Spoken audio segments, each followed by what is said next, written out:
Dear friends, the machine I'm going to do in this video will be Jangow. The link of this machine would be put into the description section below so that you can download and play the machine. Although description of this machine puts the difficulty level as easy, I don't agree at all, because this machine involves encoding commands to get initial for the hold or get initial shell on the target.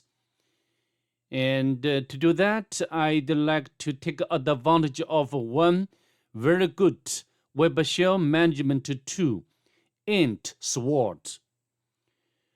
Although Linux has some sort of tools like Weebly, but based on my practice, Weebly cannot do this job very well for this machine. So I'd like to take this opportunity to showcase how to use AntSword to manage or to access the target through the web shell. Before we go ahead, if you don't mind, please subscribe to my channel and leave a like below. You're greatly appreciated because this will help me with YouTube algorithm. So enough talk, let's just get started. We can head over to Linux VM. First of all, we need to discover the IP address of the target. The utility I'd like to use, as always, would be netdiscover.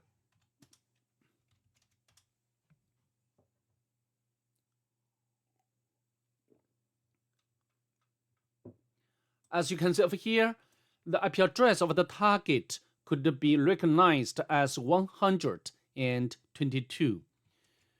Also, we can put down such information to our notebook to go ahead.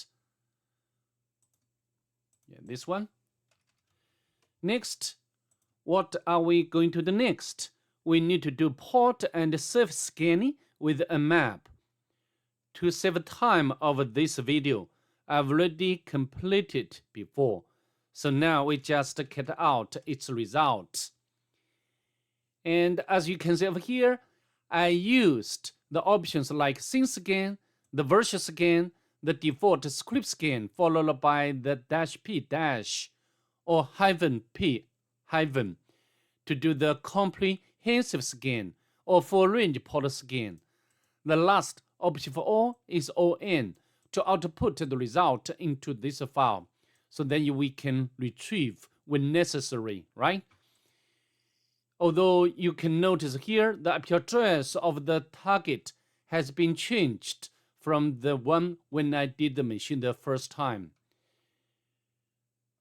So from the map scanning results, we know that the target has two open port numbers. The first one is 21, which is running FTP service, and also the version information. And then also, because I have already put the default script scanning option, so then we can confirm that the target doesn't allow FTP anonymous login. And the second one is 80, which is running HTTP service, and also the version information, which is Apache 2. And also we got the directory, which is site. So I think it's very clear what shall we do next. First of all, we need to enumerate this FTP service.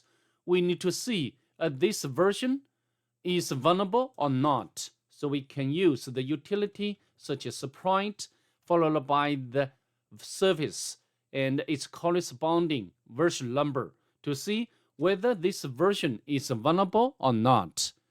Although here there is one result or exploit, but this one is related to DOS or denial of service, which is not what we want at this point. So now we need to go on our enumeration with the web application. And let's fire up the browser to do the manual enumeration first. We can put the IP address of the target into the address bar. And before we go on, I'd like to note down such information. The port number is 21 and FTP service port 80 HTTP. And now we can focus on enumeration. And there is one directory site. We click on it and we are given this site. So this is some sort of bootstrap. You know, bootstrap is a very good library which can make our sites more beautiful, right? And then let's scroll down.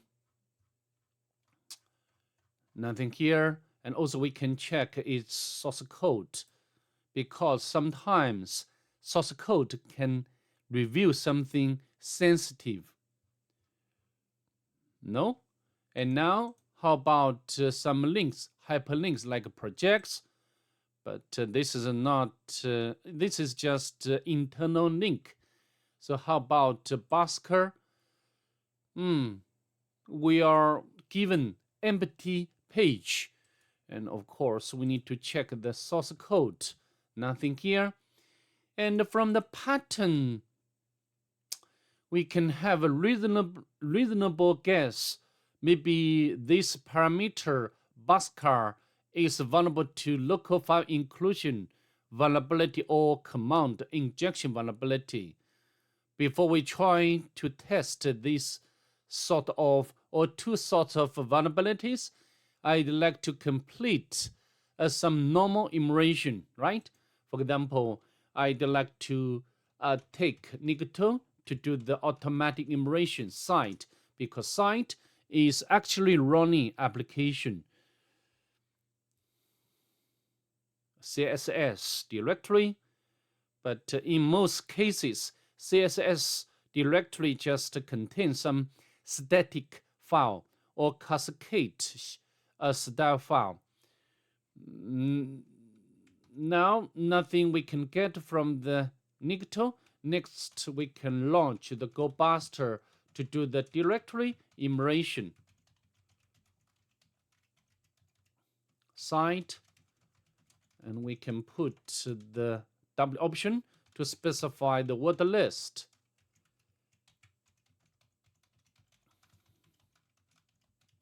Press enter. And now, we even found the WordPress directory or subdirectory. Of course, it deserves our research. And we can open new tab.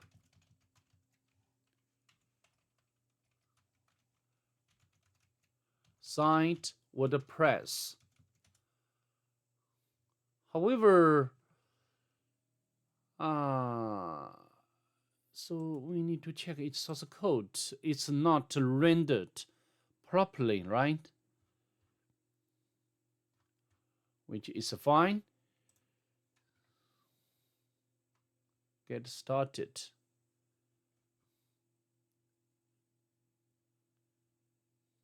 I don't think this subdirectory is actually WordPress. Maybe, maybe because of some misconfigurations. So we can use the two WordPress again to make particular enumeration, right?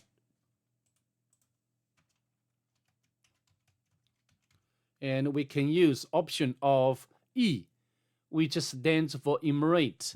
And we can enumerate username and plugins. We can hit enter.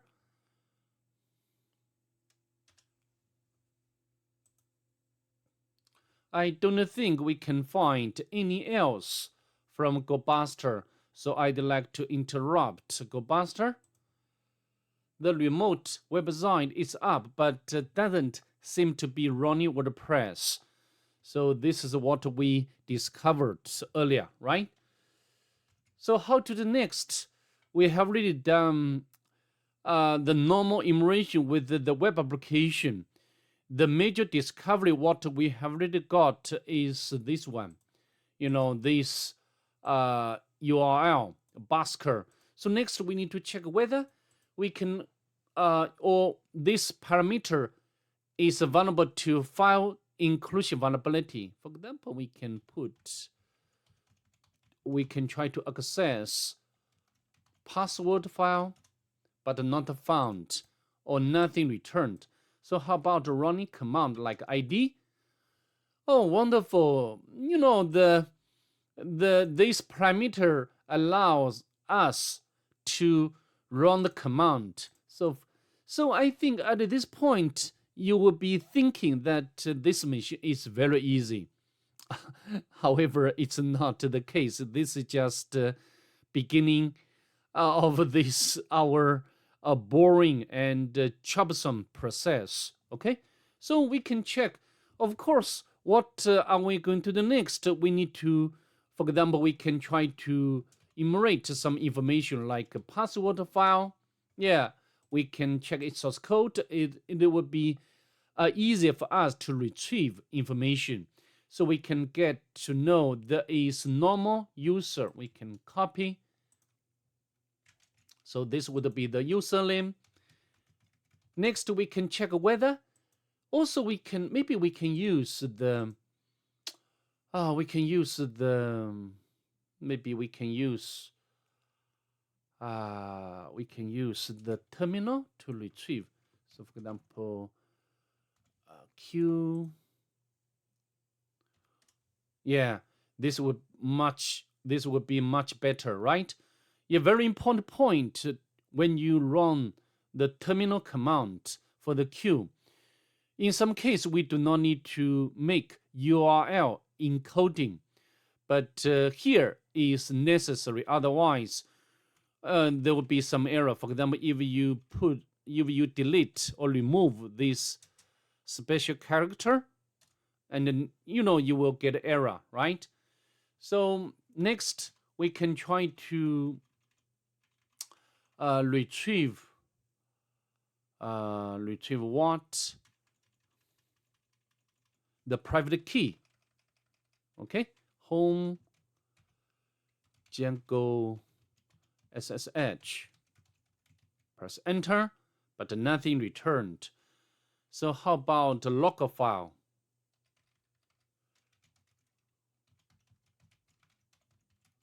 Nothing returned. So how about the Apache 2 access log? Nothing returned. And also we can check whether we can retrieve the bash history. Bash, sorry, I forgot. This should be hidden file history, but nothing here, nothing there. So next we can check whether we can run reversal command. Maybe we need to use browser, because the browser will automatically encode the payload or encode the command. For example, next we can check whether the netcat is there. Is there. So I think next we can try to set up the Nissan on the Linux, and we can run command, press enter, but nothing happened. So also some case, the 555 port number is blocked on the target. So 443 would be safer. So now we can run this again, but nothing happened either. Next, you can go to the Pentest Monkey website or this website to run many commands, the reverse command. but I'd like to tell you, nothing can work. And also, some case we can, we can encode the reversal command. I can show you what I mean. For example, I can go to the website of the reverse or Pentest monkey website. We can copy this command and put over here because we need to do some modification. The IP address, replace this one and 443, and we can copy. We can encode this command, and then we can copy, and we can run echo bash with option of D, which means decode, and then a bash. We can press enter, but nothing returned. So this way doesn't work either. Actually, of course we can do more enumeration. For example, why somebody says this machine was not so difficult, because they take this way. They took this way. For example, we can try to get more information like www, and there is one file. Which one? Maybe we can check source HTML, and we can check its source code. So there is one backup file we can copy. Of course, no need. We can cut out and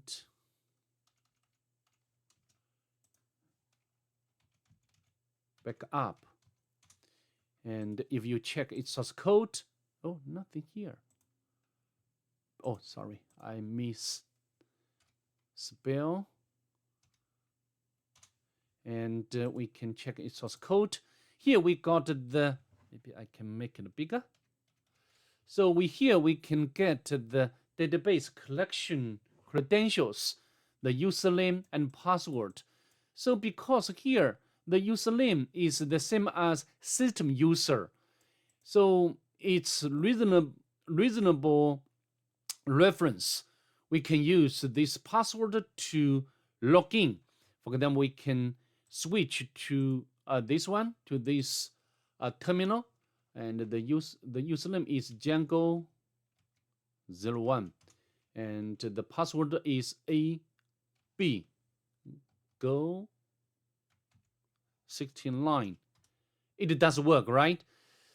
Of course, I'd like to tell you this has precondition that we have physical access, like we are running in the virtual box. Unfortunately, in the real engagement, we are very far from the target machine, right?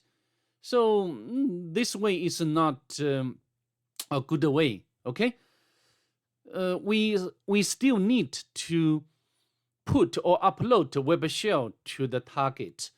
This would be more a correct way, okay, for pen testing. Okay, so I'd like to exit from the target shell. So we still need more efforts to get the shell. So how to do? And now one very good web shell management tool can come into play. Because why? The commands possibly is filtered by the firewall or maybe WAF or something else. And the AntSword can encode the command to bypass such filtering. Okay? And here, this link on the GitHub give you the loader. Of course, also you can get its source code to compile it, but I think the the executable would be more convenient for us. Okay, so I've already downloaded. You can select appropriate edition or executable or zip file to your machine, to your own machine. And I've already downloaded this edition or this file. This is for Linux 64-bit version. And now let's go back. And I've already unzip to this directory. Let's go into this one. And then we just run it. You know, this is a GUI. Oh, maybe I'd like to delete existing. And you can add the URL. And this URL would be the web shell. Okay. And of course, to use AntSword, we need to upload, or we need to write web shell on the target first. Okay, so this would be easy. We can for example, we can go to this one and AntSword, and here give us the command to run. You know, the one-liner of web shell we can copy. Maybe we can copy, and then we can put over here. You know, this is the one-liner of PHP shell. Maybe we can change it to any name. For example, JSON, you can use any parameter name. And we can copy, and yeah, and then we can go back. We need to, I think maybe we can use the double quotes, and then we can copy, and then we can echo. Oh, we need to, outside, we need to use single quote. And to, for example, like shell PHP. Okay, no error. And then we can list current files and directories. Yeah, it's there. And we can make it executable, right? We can run command, change your mode, 777 shell PHP, and we can refresh. And then now executable permission has been set to this file. So now we can go back to AntSword, and we can add the URL, and this would be site and shell PHP, and the parameter or password would be JSON, and then we can test collection is success. So now we can add, and then we can get to the terminal. As you can see, we have already successfully got the reverse shell. Of course, maybe we don't like this sort of a shell. This is not a normal shell. This is still within AntSword, and you can run the command like netcat to spawn another shell, but netcat cannot work here. So I'd like to take another way, because we have already got the AntSword. Maybe I can, yeah, AntSword session successfully. Next, we can try to maybe we can file manager. We can upload another PHP reverse shell file. Okay, so how to do? And we can, for example, sorry.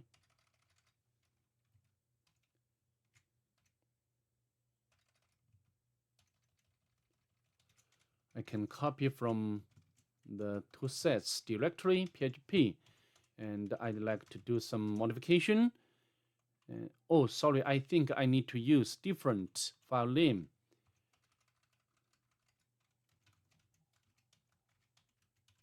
And 443.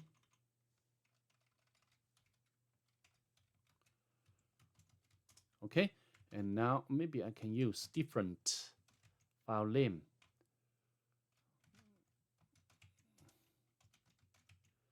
To like XP, we can change the mode. Okay, so now we can go back and we can upload file desktop Vulnhub and navigate to which one? Jangow. Select. Yeah, has been selected. Uploaded, and then we can. I think we can change mode. Change mode. Okay. Confirm, and now we can. I think I already set up the listener. Now we can access the new web shell.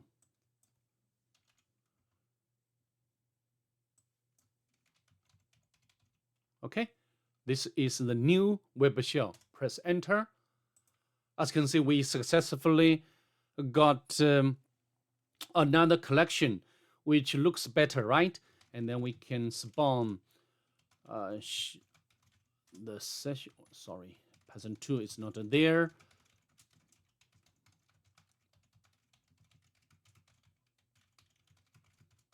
Okay, so now we can, we can, maybe I like to define the term environment variable color. Okay, so then I can clear screen when necessary. Next, we need to do some local enumeration, and then we can grab the user flag without a problem. And also we can check whether the current user, oh, no, currently current user is www data. Of course, just now we have already got the password for the user, right? So now we can try to make lateral movement to another user, and this would be cat HTML backup, okay? And we can try to switch to Jangow, and the password we can copy. Okay, so now I think we can run the command again of sudo, but this user still cannot run sudo. So how about maybe we can upload the NumPy shell script to do the automatic enumeration, and I can copy from my toSets directory to the current working directory, and or maybe we can, we can use the AntSword to upload the file. For example, we can go to which one. So this AntSword is very, very convenient for us to manage web shell. For example, we can navigate to temp directory, temp, and then we can upload which one? Jangow,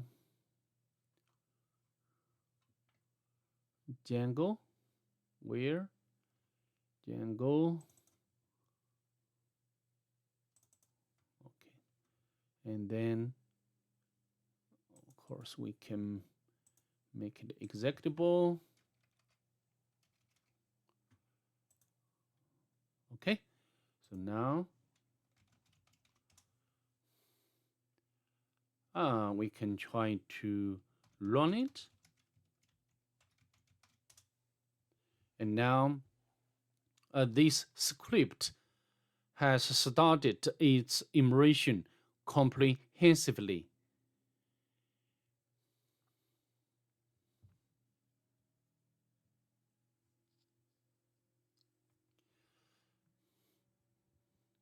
So the most important utility or technique I have already demonstrated is AntSword. I recommend you grasp this technique as well. It's done, and then we can scroll up.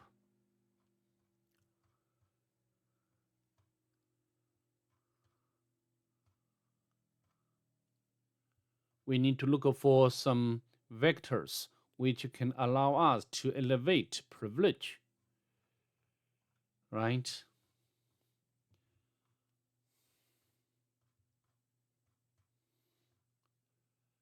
So SUID bit, but nothing here.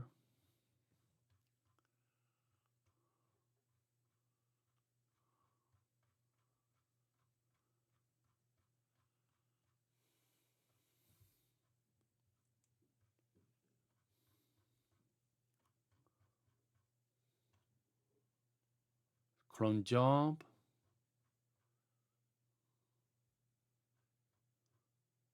processes,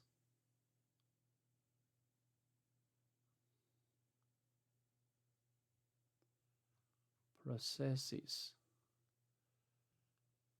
A lot of output, right?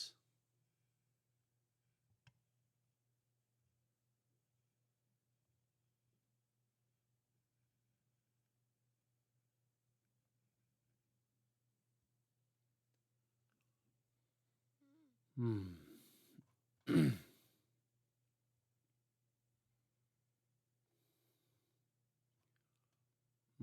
Some local exploits. Of course, the kernel, I think, is a bit outdated.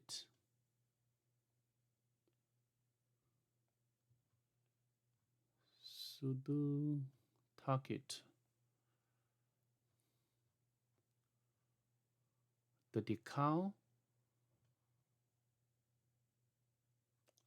but I don't want to use the decal to elevate.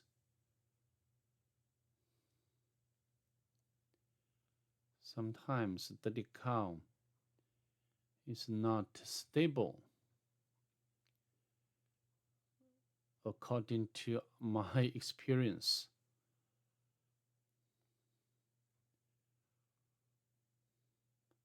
So how to do?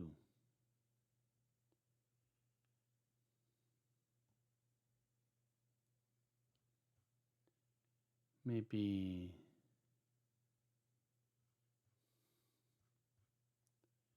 I need to look for, maybe I can check the release.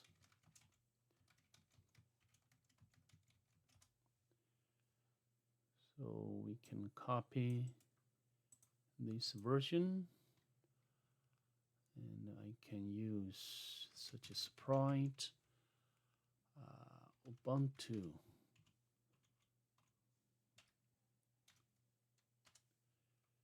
So which one?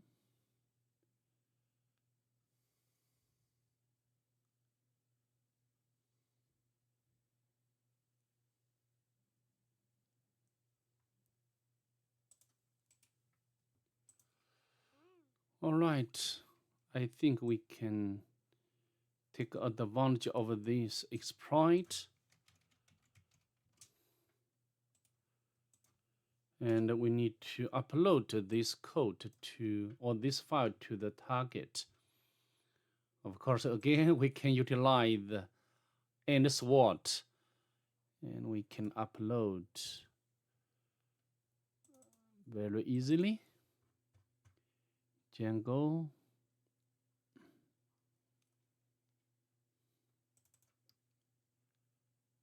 Yeah, this one. And so let's go back.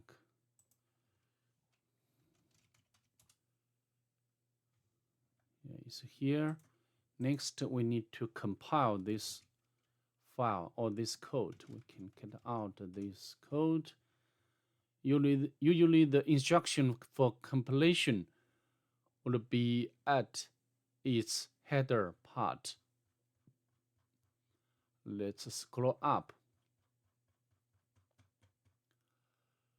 And we can, very simple. No options is required. So we can use GCC, exploit. It's done. Then we can run it. Oh, we are successful. Now we can get the final flag. So that's all I'd like to do in this video. See you in the next one. Bye. Have a nice day, please.